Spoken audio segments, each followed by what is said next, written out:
በቢዝነስ ወደምናየው ዜና ስንሻገር በወላይታ ሶዶ ከተማ መርካቶ ገበያ ጎራ ካሉ ከምግብነት አልፎ ለመድኃኒትነትም የሚያገለግሉ የተለያዩ ቅመማ ቅመሞች ይገኛሉ። የቅመማ ቅመም አቅርቦቱ የጨመረ በመምጣቱን ተከትሎ ማህበረሰቡ በአነስተኛ ዋጋ እየሸመተ ይገኛል። መሰዊያ ስቄል እንደሚከተለው ታቀርባለች።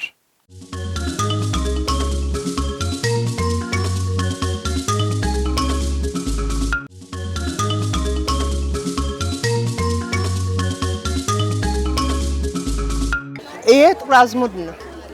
አሁን ይሄ የታጠበ ነው። ያልታጠበ ጥቁር አዝሙድ 750 ብር ነው።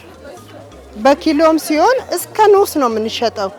ለምን የኛ ህዝብ መጥቶ ከወረዳም ከአለ አይደል ሰው ሁሉም ሰው እኩል አይደለም። ስለዚህ አጥቶ እንዳይሄድ በሲኒም እንሸጣለን ሰው እንዳመጣጡ ነው የምንቀበለው። ይሄ አሁን ኦሩምፉት ስለሆነ 2500 ብር። ይሄኛው ደግሞ ኮሮሪማ ነው። ፈረንጅ ኮሮሪማ ይባላል። አየሽ ይሄን አሁን አንዳንድ ሰው መጥቶ ምንድነው ይላል። ኮሮሪማ መሆኑን በጣም ያልነቁ አሉ። እንደዛ እንዳያስቸግርሽ ብዬ ነው ኮሮሪማ መሆኑን አረጋግጬ ምነግርሽ። ኮሮሪማ ነው። አሁን እቺን አንዷን ፍሬ የጠየቀ ሰው 10 ብር 20 ብር እንዳመጣጡን እንወስድና 20 ብር ሲያመጣ ትልቋን ትንሽ ጠለቅ የምትለዋን 10 ብር ይዤ መጥቻለሁ ምን የሚል ካለ 10ዋንም እንደዚህ እንሰተን ነው። በኪሎ 2000 ብር ነው። ይሄ ደግሞ ቁንዶ በርበሬ ይባላል። 2000 ብር ነው ኪሎ። ከዚህ በቃ የፈለገውን ሰው የመጣበትን የስንት ነው የምትፈልገው ይሄ ነው ስል ያቅሙንም የለም ብለን አንሸኛቸውም እንሰጣቸዋለን። ይሄ ደግሞ በሶ ብላ ነው።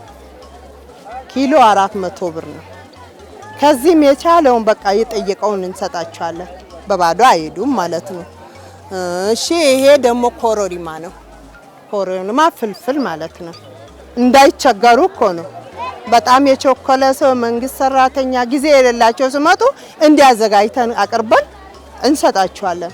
ለሽሮ ለበርበሬ ብሎ ለሚመጡ ተዘጋጅቶ ቤት አተር ሽሮ ባቄላ የተዘጋጀም አለ። ግን ቅመም እንዳይቸገሩ እንደዚህ ፈልፍለን ንጹህ አርገን ይሄን አምጥተን ከዚህ አቅማቸውን ለሽሮ የሚሆን እንደ ሽሮ ለበርበሬ የሚሆን እንደ በርበሬ እንሰጣቸዋለን። ይሄኛው ደግሞ የሚባለው ምን እንደሆነ ታውቂያለሽ? አላወቅሽም? ያው አንቺም ብትመጪ እንዴት ታስቸግሪኝ እኮ ነው። ከሞን ነው። አሁን ይሄን ከሞን የመጣ ሰው ስጠይቀን ለሁሉም ዶሮ ለወጥ ለምስርም ሲሆን በቃ አስፈላጊ ነው። ምኑም ላይ ይሄ አሁን ጥምዝ ነው። ይሄ ውጪ ይባላል። አገር ውስጥም አለው። ግን ይሄ አሁን በጣም የሚያስፈልገው ለዶሮ ሰርግሶ ለተወጣጣ ነገር አስፈላጊ ነገር ነው። በፊት እስከ 6 ይኛው 4000 የሚወስደው አሁን 2000 2500 1500 ነው። እየቀነሰ ነው እና አሁን ጥሩ ነው። አሁን ገበያው ድባቡ ጥሩ ነው። ማንኛውም ነገር እሱ ብቻ ሳይሆን ከሚበላው ከሚጠጣው ማንኛውም ነገር ጥሩ ነው። ቀንሷል።